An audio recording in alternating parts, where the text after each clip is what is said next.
All right, so we've got a new episode of Legends and Leaders, and today it's great to have Ron here. Ron, you're somebody that has mastered memory, understanding things, and being able to, remember them for a long time, remember them really, and give the insights back quickly from them.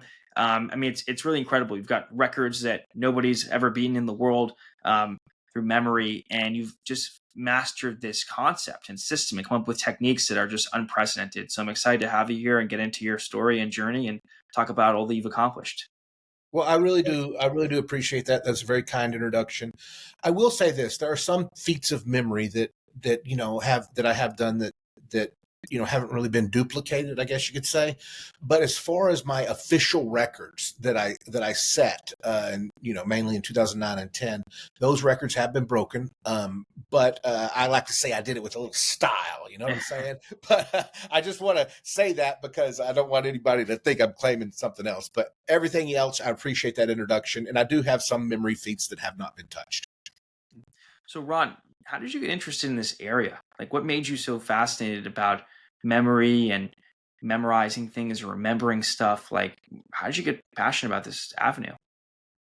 Well, so I am 52 years old right now. I know that sounds impossible because I look like I'm 27, but I am not 27. I was 27, I guess. What was that? 25 years ago.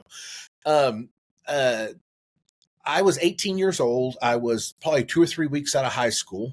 And a friend of mine said, "Hey, man, do you want to go work for a company that cleans chimneys? We're going to be their telemarketers." So I said, "Sure." And so on day 3 or 4, or maybe week one, sometime in the first week, I was calling people, "Hey, can we clean your chimney? Can we clean your chimney? Can we clean your chimney?" And I called this guy one day and I said, "Can we clean your chimney?" He said, "We don't want our chimney cleaned. We're going to sell the house anyways." And I said, "Sir, if you're going to sell your house, you should have a clean chimney." Hmm. And he kind of laughed and he said, "You know what, man? I don't want my chimney clean, but I do want a good telemarketer." He said, "I sell memory training seminars. If you go to work for me as a telemarketer selling memory training, I'll pay you more than you're making now." Hmm. Which that was a pretty safe thing for him to say. I was selling chimney sweep appointments, right? So basically anybody could have promised me that and they would have been right. But I went to work for him 2 or 3 days later. That was the summer of 1991. And that's how I got started. At first, I saw it as a business opportunity to just make money. But over the years, I developed a passion for memory and a passion for learning faster. So it became, granted, it's still a business. I still need to pay my bills, right? But it became a passion for me, memory. How did you start to learn how to remember stuff better? Like, how did you figure that out? Was that something from those courses?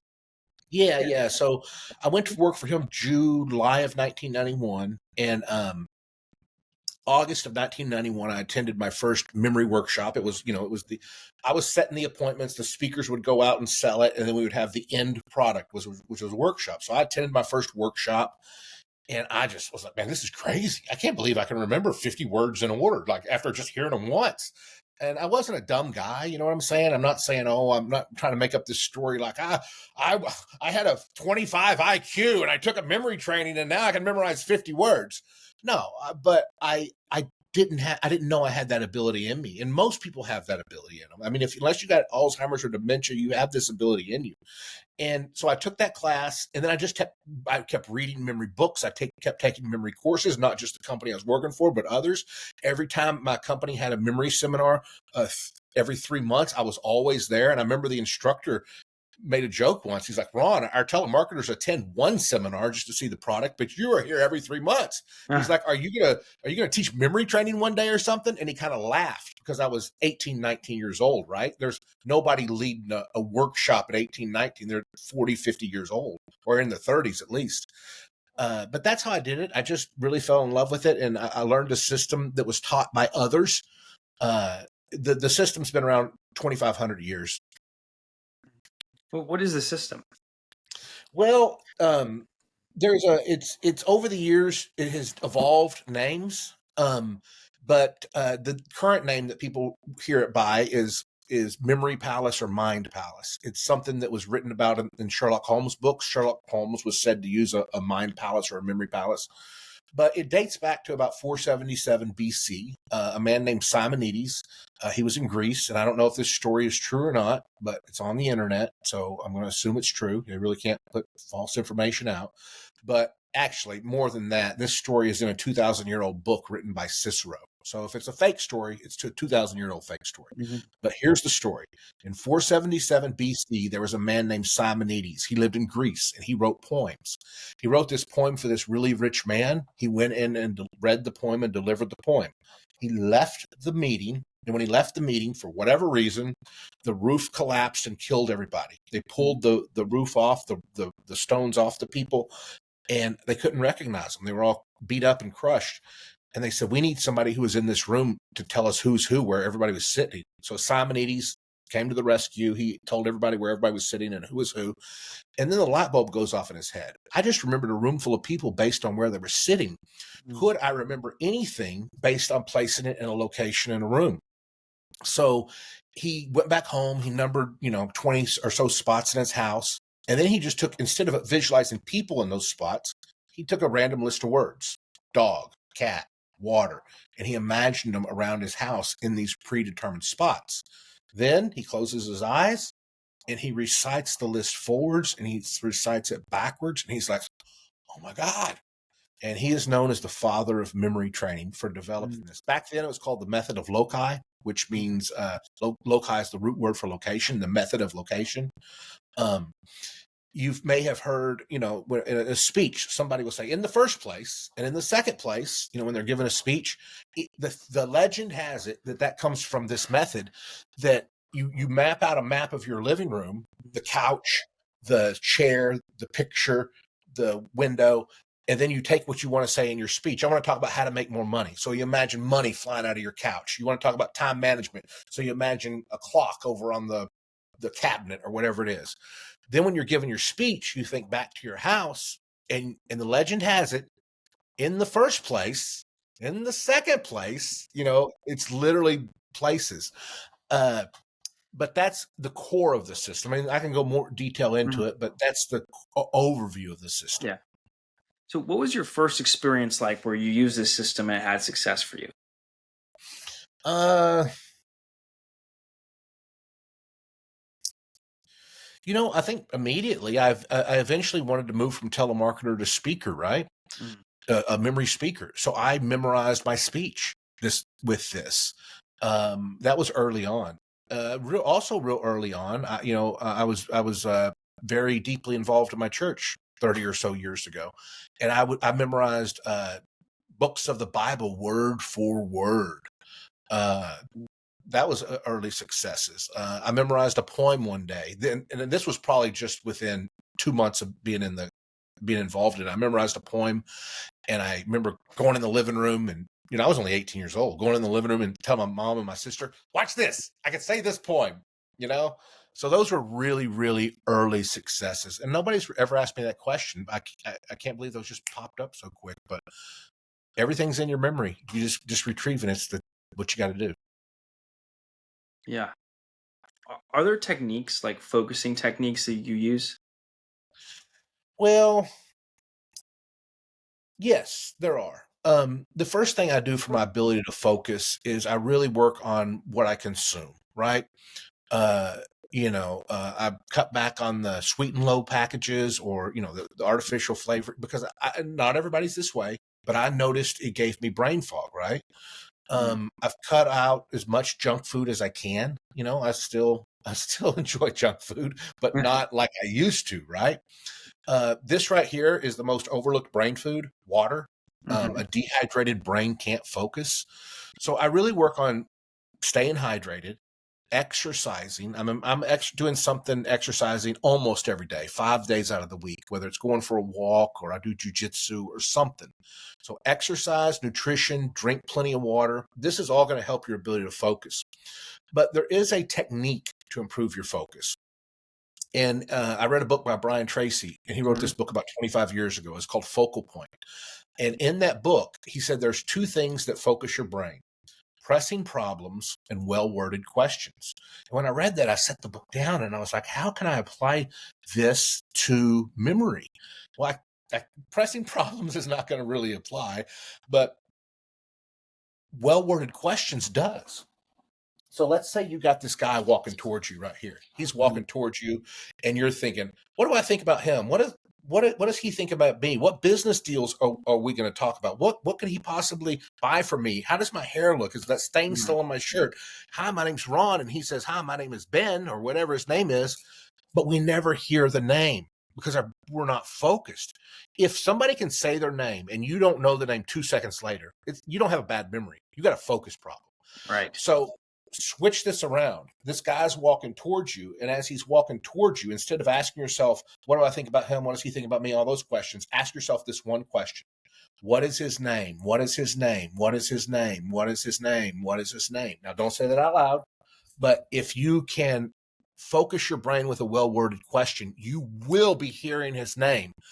One more way that you can apply that is you've got a book. Read the back cover of the book. Read the table of contents of the book before you ever read it. Then, if it has a chapter summary or quiz questions, read those first. Why?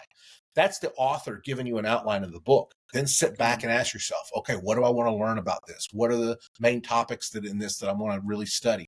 Those questions are going to focus you. So, well worded questions focus your brain, and good nutrition and exercise. Mhm. Just look into what are some brain foods. I'll tell you some right now: blueberries, spinach, anything that has antioxidants in it. Uh, so watch what you consume. Mhm.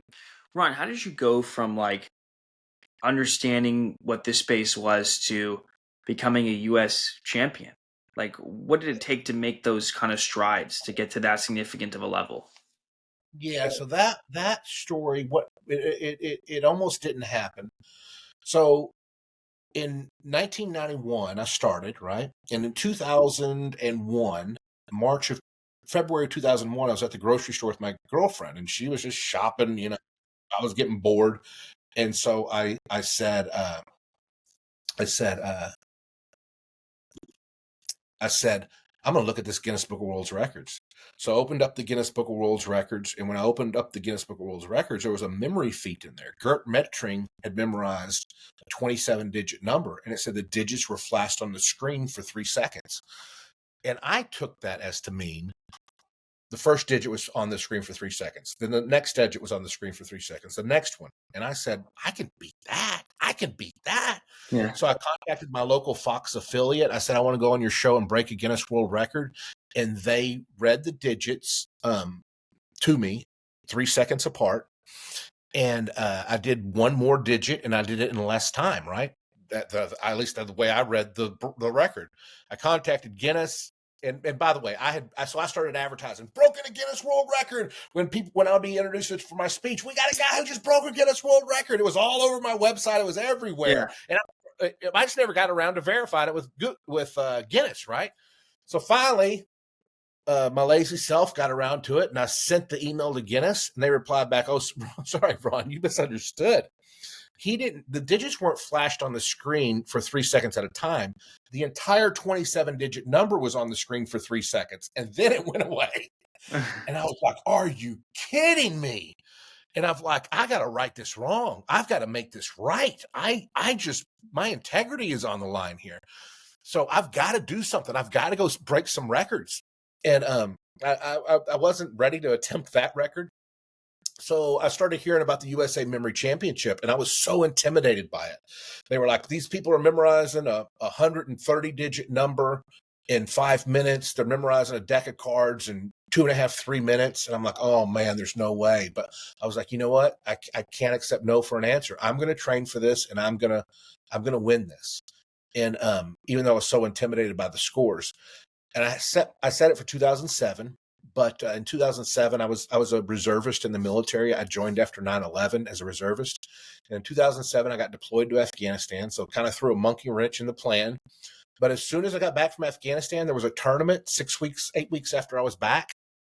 I'm like, I'm going to enter this.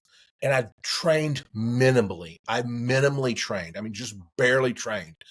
And I made the top four. Wow. And I'm like, whoa, if I can barely train for this and get top four, I can win this thing.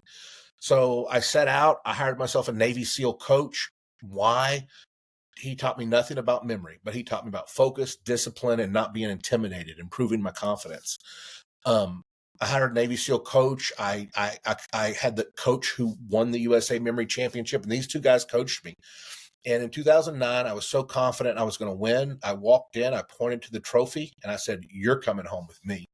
And I walked around, and all these people were asking me, "So how's your time with cards? How's your time with numbers? How's your training on names and faces been?" And I would answer their question, but I never asked them. I never asked them. And I don't think they ever picked up on it because I didn't care about their times. I was there to win. I was focused on me. And that day, all the records that I had been intimidated by just a few years prior, I broke them all. I set the record for the fastest to memorize a deck of cards in the United States. I memorized a 167-digit number in 5 minutes, was the longest in the United States. And I became the USA Memory Champion. It took a lot of work. The 90 days before the tournament, my full-time job was training 7-8 hours a day, at least 5. And then in 2010 to defend my title, I did the same thing and I won again. And then 2011 and 12, I came in second place. And after that, I just really realized, I've done what I set out to do. Now it's time to get back to my business. And then I did some other memory things that I'm more proud of. But that's my story of the USA Memory Championship. What were you doing during those 7-8 hours a day of training? What did it consist of? Yeah. So for me, cards was one of the most important events because there's one event that they have a qualifying round. There's 4 rounds in the morning. They're qualifying rounds. There's 50 people in the room. The top 8 will move to the afternoon. Well, one of those events is cards, right? How fast can you memorize a deck of cards? And that's where I set the record. Then you go to the afternoon. And when you go to the afternoon, the final event of the whole tournament is they shuffle 2 decks, 144 cards together, and you see who can memorize the most. So not only is it one of the qualifying events, it is the final event, right? And whoever wins that wins the tournament. Yeah. So a lot of my time was spent on training cards, and I had 2 strategies or 2 ways I'd trained cards. The first way is, I don't know if I have a deck of cards here or not. I have always cards laying around, but I got 4 right here. So I'll try to do it with just 4. But the first way I trained was I would just go through them like that and see how fast I could just acknowledge the cards. You know what I'm saying? Like the king of clubs for me was Kate Moss, the supermodel. Yeah. The 4 of diamonds is Roddy Piper. 8 of clubs is Thomas Jefferson. And 10 of hearts is my ex-girlfriend that was at the grocery store with me. That's crazy. But anyways, it's crazy that I just mentioned her and I just pulled out these 4 cards and there she is. But my first way I would train is I would just run through them and see how fast I could not say out loud, but think to myself, Kate Moss, Roddy Piper, Missy, that was her name, Missy, Thomas Jefferson. I didn't verbalize them because verbalizing them slows you down, but how fast, and I would do that 50, 60 times a day. How fast could I just shuffle through them? And then 2 or 3 times a day, I would actually memorize a deck of cards. And you say, well, Ron, if deck of cards was so important, why didn't you memorize more than 2 or 3 in a day? Because you would start confusing the cards, right? By the 3rd time you memorized a deck of cards that day, you could start confusing it with previous decks, right? Plus, I had other events to train for. I would have my computer generate a random 200-digit number, and then I would time myself. The event is 5 minutes, but I would time myself at 4. In my training, I was forcing myself to get the result that I wanted in 4 minutes, that at the tournament, I knew would be a USA record in 5, right? Wow. I was shooting for 4 minutes to get it in 4 minutes. And so I would do that 2 or 3 times a day. And then in the tournament, it was 5 minutes, and it was, it was fine. Another thing I did for training, my coach was a Navy SEAL. And he said, Ron, how is everybody that you're training against, how are they training memorizing a deck of cards? I'm like, well, they're turning off the TV, they're turning off the radio, they're telling their kids to go in the backyard. Most of them didn't have kids. Most of them were significantly younger than me, but they're telling their friends to be quiet or whatever. He said, Ron, that's not how I want you to train. I want you to get snorkel gear, and I want you to get plastic playing cards, and I want you to go to the swimming pool at your condo.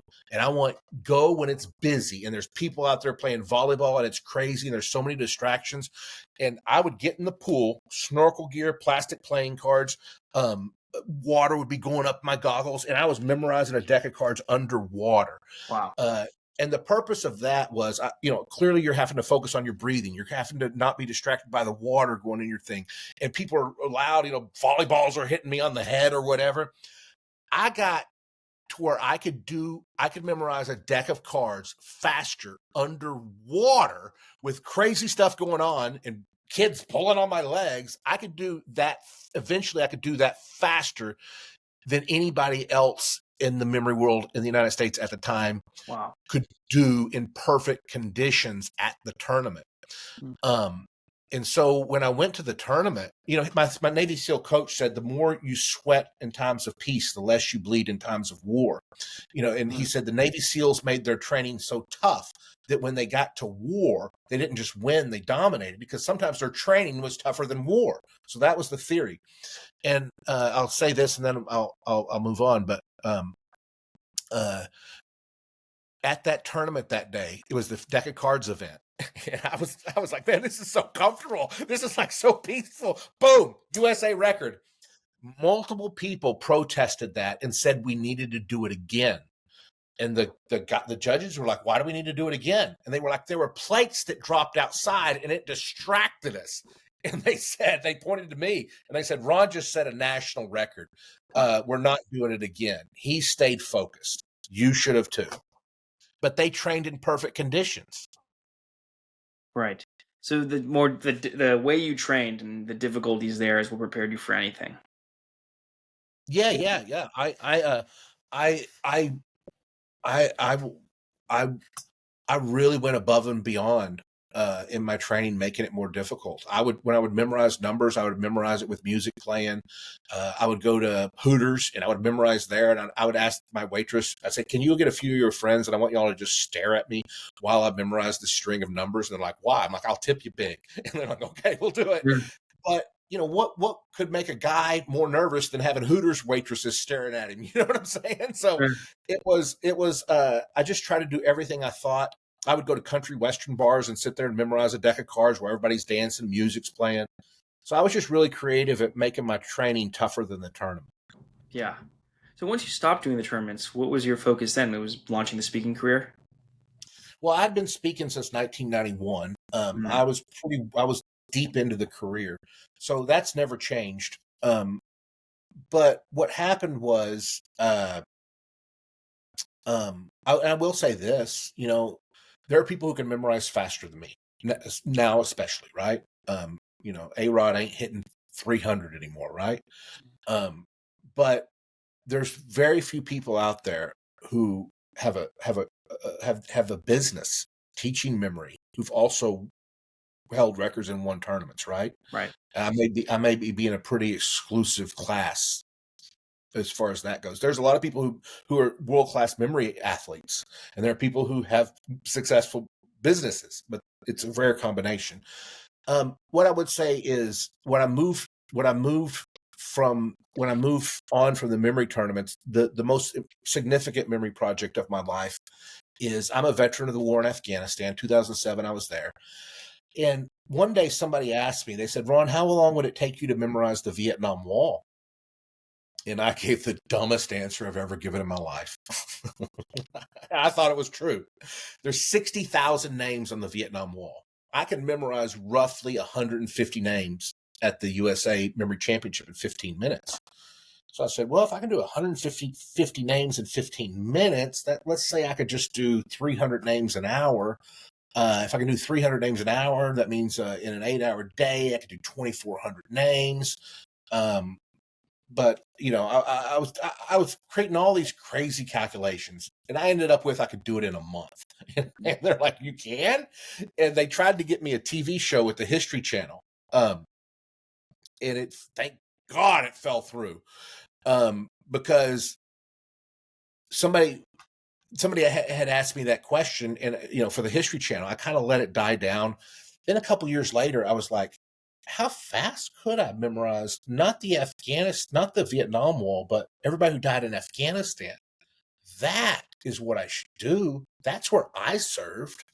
So that's what I did.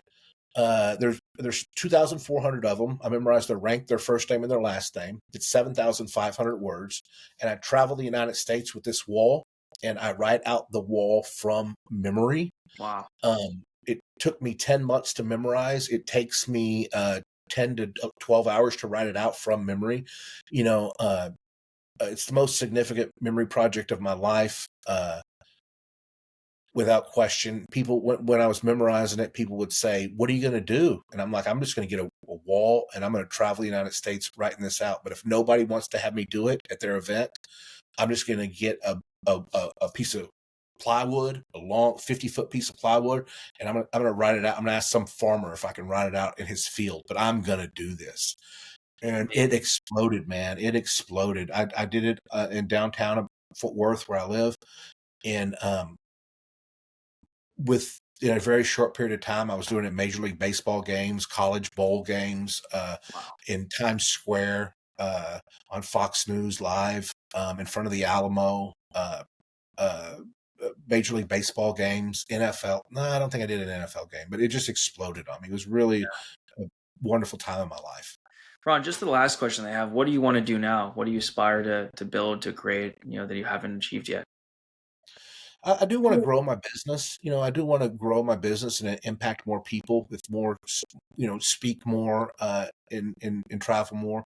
But I think I also want to get this Afghanistan wall back in my memory and continue that tribute. So growing my business, not necessarily from a selfish monetary standpoint, that's a little bit in there, but just I really want to impact more people. Not everybody lives forever. Let me rephrase that. Nobody lives in this body forever. And I'm 52. So I want to take good use of the time that I have left. Yeah, that's awesome. Well, Ron, thanks for taking the time and doing this. I think it's amazing that you've not only achieved greatness in a category, but you've spent a lot of time and energy of helping other people with these techniques that you've mastered to improve their lives. I mean, a lot of people achieve something great and that's that, and they monetize it, and that's the end. And it's great for them. But you're also helping people improve their lives and take these techniques and make them scalable, to affect thousands, tens of thousands, and millions. And I'm just excited to see how you'll do that next, and how your business will grow through that. And looking forward to what's to come. Thanks for taking the time.